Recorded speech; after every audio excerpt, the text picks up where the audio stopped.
What is going on, ladies and gentlemen? Welcome back to Auto Auction Rebuilds. Today we're back with a new vehicle that I bought and I think I got screwed on. This is a 1994 Pontiac Firebird Trans Am 25th Anniversary Edition, which makes it kind of special.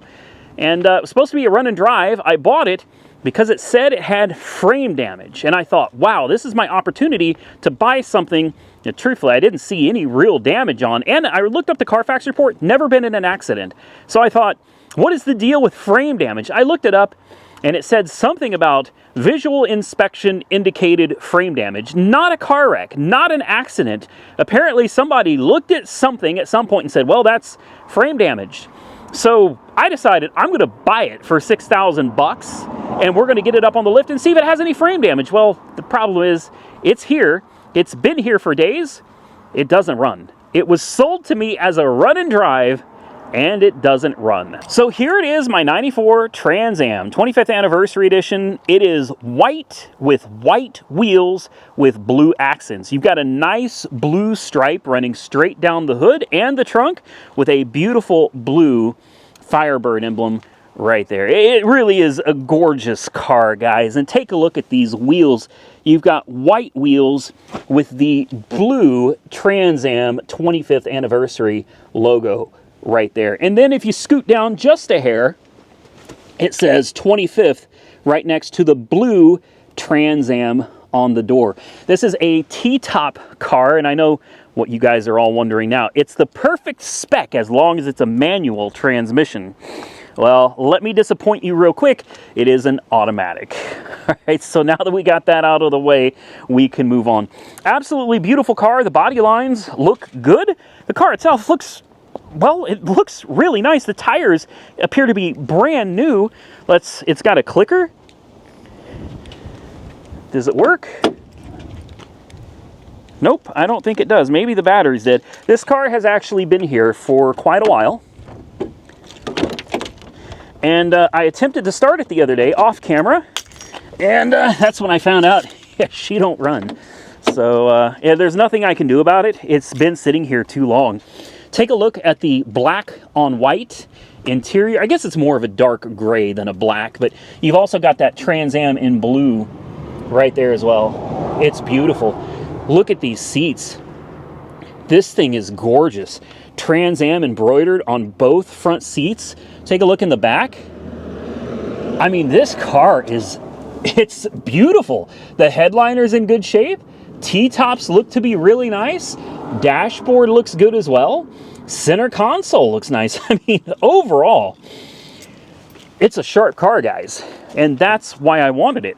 It was listed on a website for sale for like $18,000. And it's the same car, exact same car.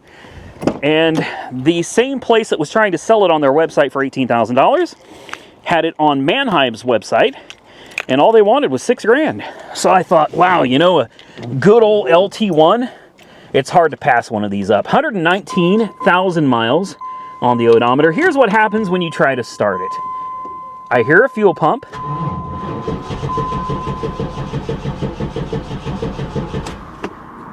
It just cranks. I have occasionally gotten it to kind of pop off, but it not for long. See? I can hear that the battery is dying, so we're going to have to go get a jump pack. Maybe that'll help, but I don't think so. It's got the Pontiac Monsoon stereo with CD player.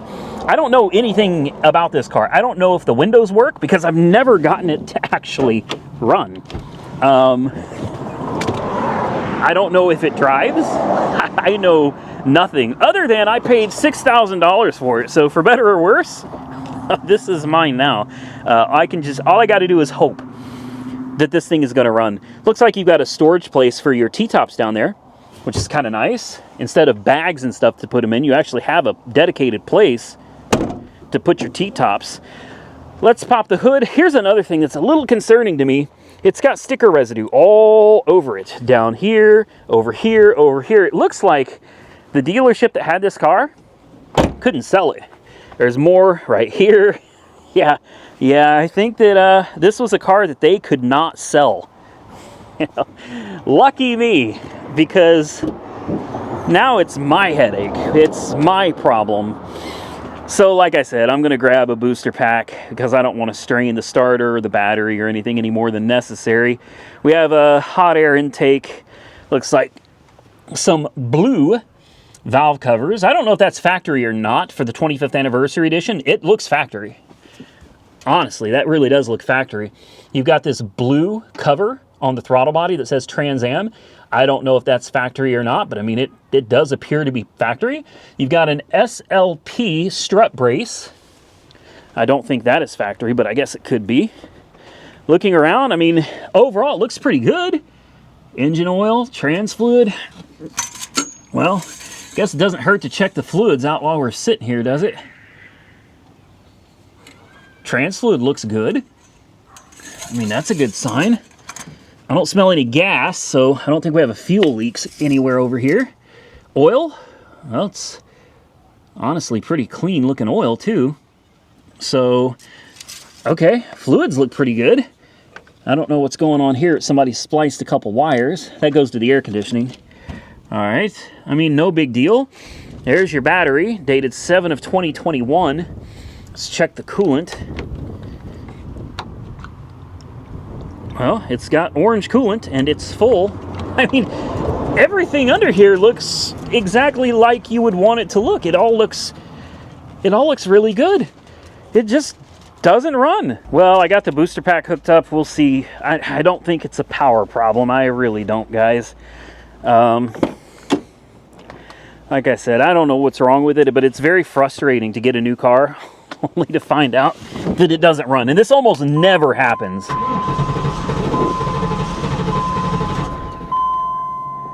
I hear the fuel pump.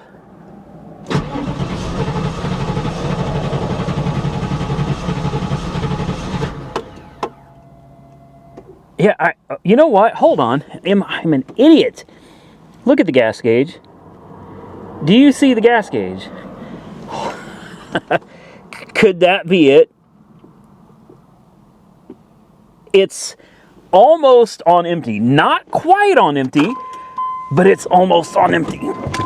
Could it be the gas gauge is just off a little bit and it's actually empty? Premium unleaded recommended. Well, that's not going to happen. Let's shake it a little bit, see if we hear any.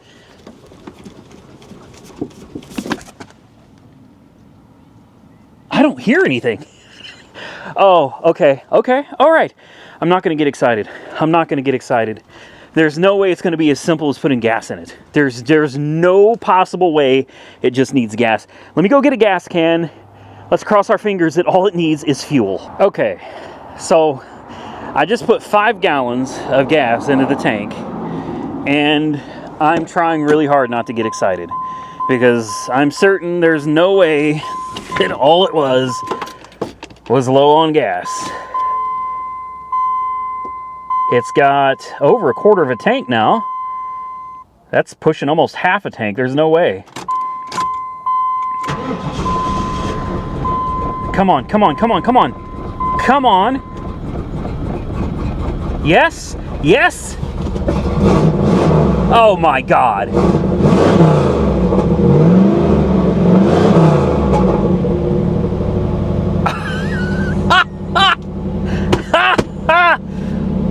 Are you serious right now? Are you serious? It was out of gas. It was just out of gas. Listen to it purr. Oh, that's beautiful. That is beautiful. Seriously, it was just out of gas. Never in my life would I have expected that to actually work. Never. Not ever. We could shut the booster pack off. She's charging. Oh, I'm excited. I'm literally shaking. I am so excited right now. All right. We know the fluids look good. It runs. I got to put a tag on this. We can take this one out for a drive. It's got 5 gallons of gas, so it should have enough gas to get by for a little bit. Unreal, man. She sounds healthy. She sounds really, really healthy. Okay, let's see if the important window works. It does. All right. Less important window. It's slow, but it works. It's very slow. All right. Moving on. What about the stereo? I don't hear anything from the stereo. Well, let's just... Yeah, I've got nothing. Oh, wait. There it is. The knob doesn't work, is what it is. There we go. Wow. There we go. Born to love again. I'm a brand new man. Oh, anyway, let's... Air conditioning. I did not hear the compressor, so probably a no. It does blow. I mean, it's nice that the blower works. We do have air blowing out of the proper vents, but that's not going to be air conditioning. Let's turn it on heat, see if it's warming up at all yet. No. No warmth either. We'll turn it off. What else we got? We got an ashtray down here. We have a performance button on the transmission. You push it and it lights up. I think we're going to leave that engaged. 119,100 miles on the odometer there. Oil pressure looks good. Voltage looks good. It sounds great, man. Headlights. Fog lights. Well, they came up. Let's turn them off. Did they go back down? Ooh. Ouch. That doesn't sound good. Let's try out the signals. Left. Right. Brakes feel good. Steering feels good. Let's go check the outside lights real quick, and then I'm going to throw a tag on this. We're going to get her on the road. It's hard to see, but yeah, lights work. Lights work. What about up here? Look at that. Fog lights too? Yeah. Okay. I mean, it's filthy. This car is absolutely filthy. Looks like we got a burned out fog light right there. But headlights, corner lights, signals all seem to work. It made a horrible noise though when I turn these lights off. It's that one. Wow, that was rough. All right, guys. I think it's ready for a test drive. Cross your fingers. There is no arbitration on this, which means it could have been listed in perfect running driving condition, and it could have shown up completely blown up, and there's nothing I can do about it. So it is what it is. We own it. Let me find a tag. We're gonna take this bad boy out for a spin. All right, well, it's time to take it out for a drive. We got a tag on it. How do you adjust those side mirrors? Hold on. Nope, side mirrors don't work, neither one of them. Let me just try to adjust this manually because I can't see anything out of this mirror here. Urgh. There we go. I think that's better. All right, continuing on. You know what it's time for. If you've watched this channel for any length of time, then you know it is time for a 10-mile test drive. Probably should have checked the air pressure in the tires too. But we're gonna risk it, man. That's what we're gonna do.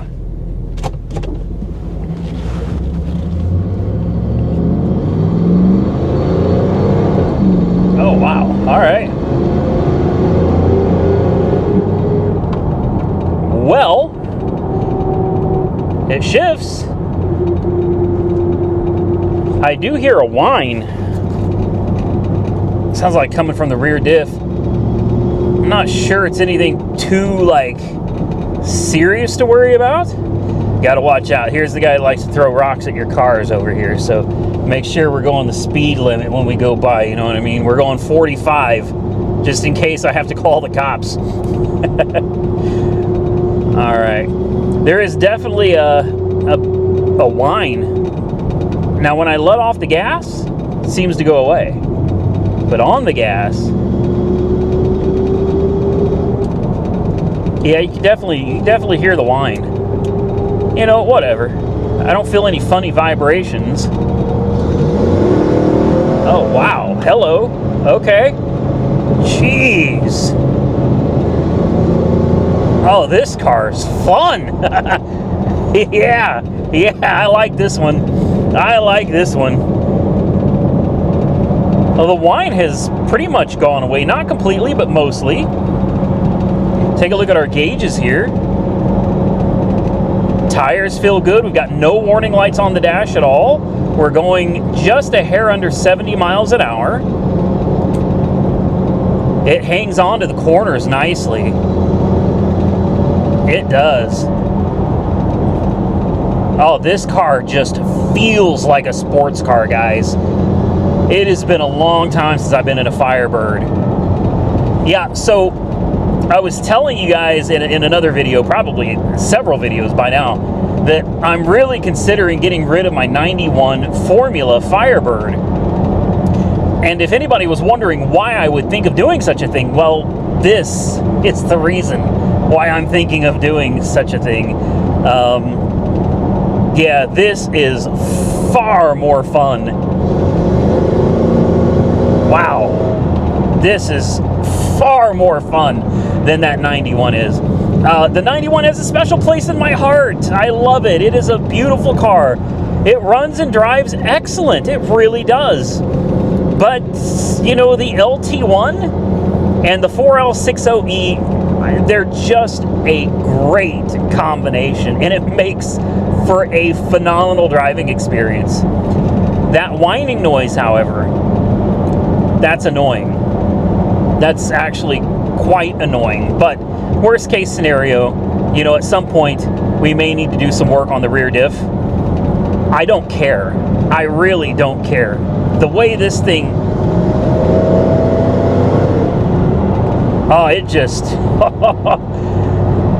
now, I'll be the first to admit, it's not a fast car, okay? Back in the day, it was considered pretty quick, but by today's standards, no. This is not a fast car, but it feels fast. That's what's crazy about it, is when you hit the throttle, man, it just rips. It feels like a much faster car than what it really is, which is what makes this car so much fun. I can't believe it. I don't know about you guys, but for $6,000, I'm not sure that you could have found a better deal. And I want to point out also, when I said that it was listed as frame damage, let me be very clear about something. This does not have a salvage title. This is not a branded title. This car does not have a rebuilt title. It is a clean and clear title.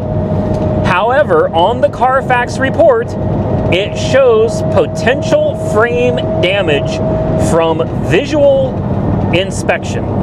Now, if you guys have any clue what that means, drop a comment below, because I have never heard of something like that before. This car shows no accidents on the Carfax.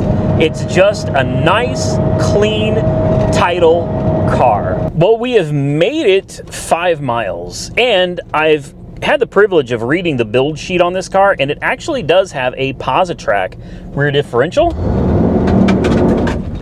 I'll flip this around real quick. You'll be able to see pretty clearly that, yeah, she has no issue lighting up both rear tires. Hopefully you can see that on the ground right in front of us. But a gentleman from Facebook Marketplace who sold me some Formula wheels, he actually ran the VIN for me and was able to pull up the build sheet. And he was like, dude, that's got Positrack, not just like limited slip. Like, this is a real Positrack car. Let's see if it'll just do a little burnout. Just a quick one, nothing crazy, just... Yeah, yes, it will. All right. It will absolutely do a burnout. Does it have wipe washers? Because there we go. I can't even hardly see out of these windows, man. They are filthy. Now that whining from the rear end, it does get annoying. And it's only through a certain speed. You know, once you get up to 70, it pretty much goes away. And then when you let off the gas, it also goes away. But it seems like on the gas from maybe 60 miles an hour to 70, 65.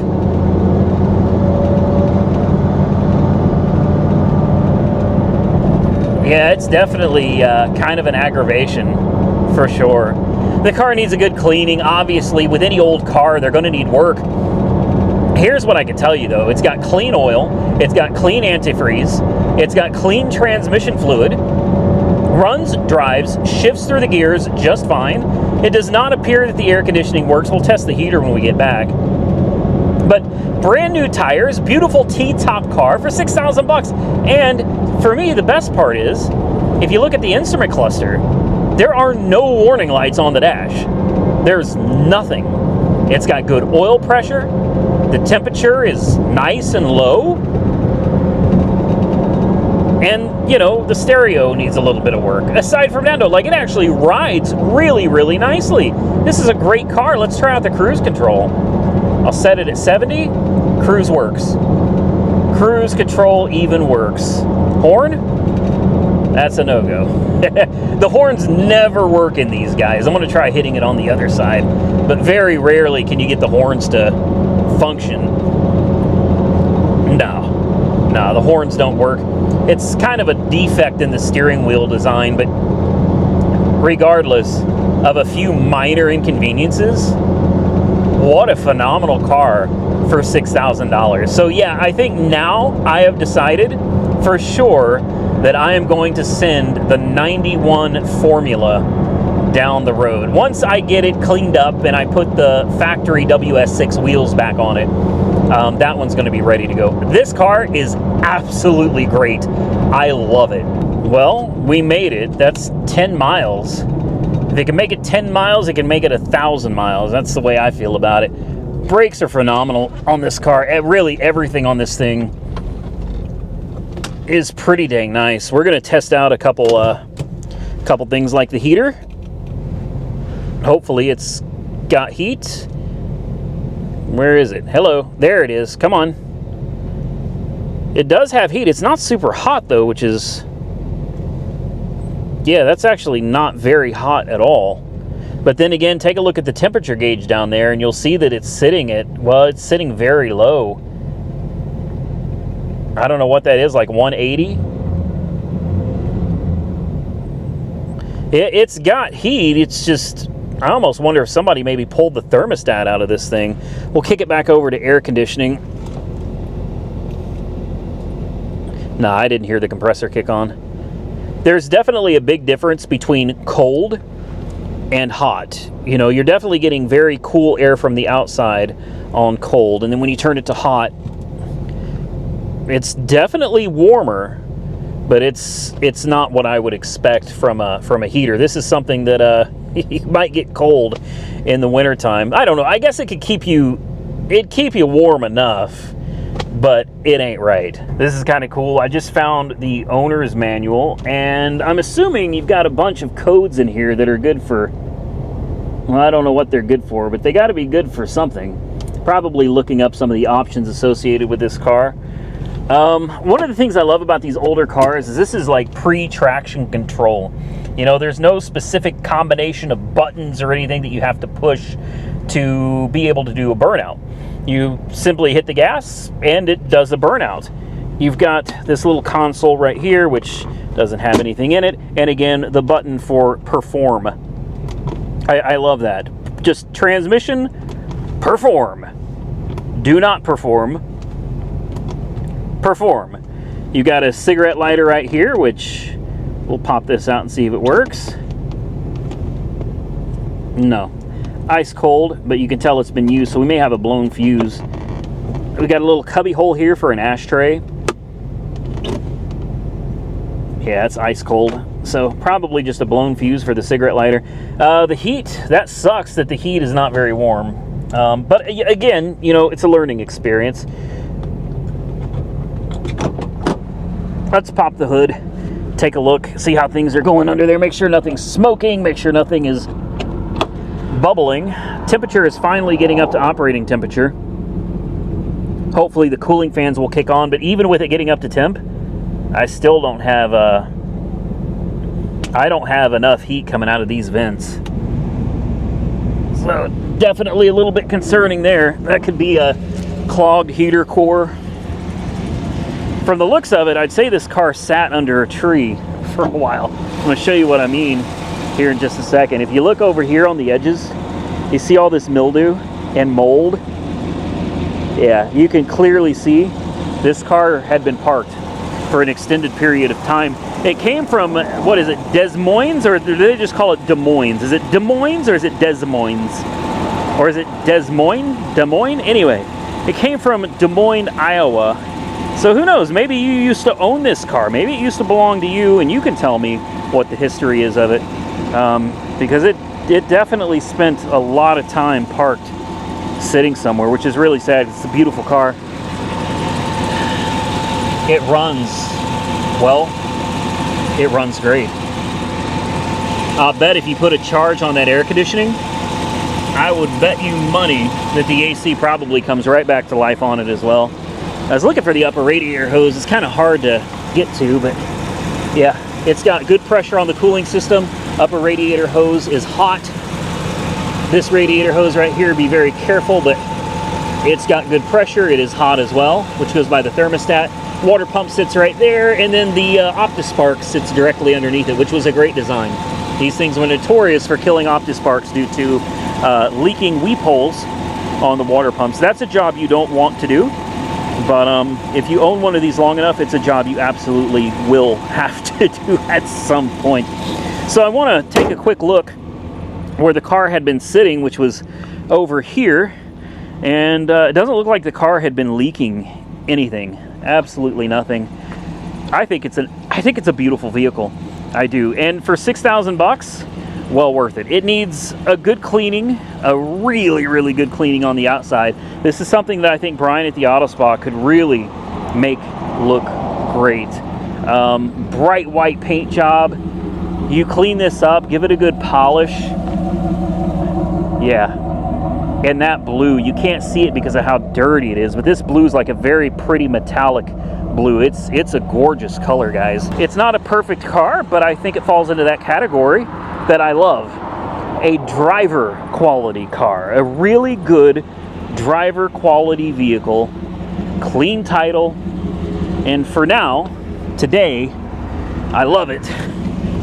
We'll come back in the future and see if I still feel that way after driving it for a little while. Well, ladies and gentlemen, I think that's going to be it for this video of my 1994 Pontiac Firebird Trans Am 25th Anniversary Edition. Again, I know that it's not perfect, but I didn't pay a perfect price tag for it, and it's always fun to have something that needs a little bit of work. It's fun to be able to drive something and enjoy it, and do a little bit of work on it as you enjoy it. And this is perfect for me, because as I've said before, I don't go out hunting down perfect vehicles, especially cars from the 80s and 90s. They really weren't all that popular then, and they're really not all that popular now. By today's standards, they're slow, they're rather difficult to work on. If they're pre-96, they're OBD1, which makes them even more of a PITA. So they're just not something that a whole lot of people look for. But for me personally, I love these cars. I really do. With all of their quirks, with all of their faults, and even though they're not particularly fast by today's standards, I still really love these vehicles, and I sure do enjoy buying them, driving them, and fixing them up as I go. I am more about a driver quality car than I am a perfect car. With that said, I prefer not to drive around in a beat up hoopty, but if I find the right car, I'll absolutely drive it, like that 83 Mercury Cougar that we picked up. Absolutely will drive that hoopty all day long. I don't care. It's a great car.